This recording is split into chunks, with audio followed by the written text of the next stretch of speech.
Syrians watch as an aircraft falls from the sky, bursting into flames in this latest video posted to a social media website. Rebels in Aleppo say this man is the pilot responsible for bombing the city. Reuters cannot independently verify the content of this video.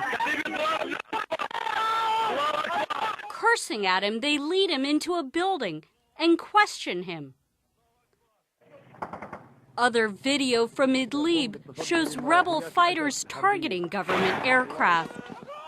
A plane can be seen in the sky moments before two large explosions erupt in the distance.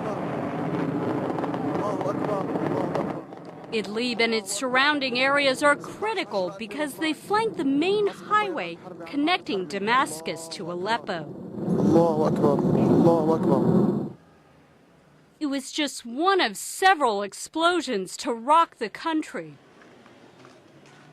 Dark plumes of smoke above Deir el-Zor after the city's transformer was hit with a bomb.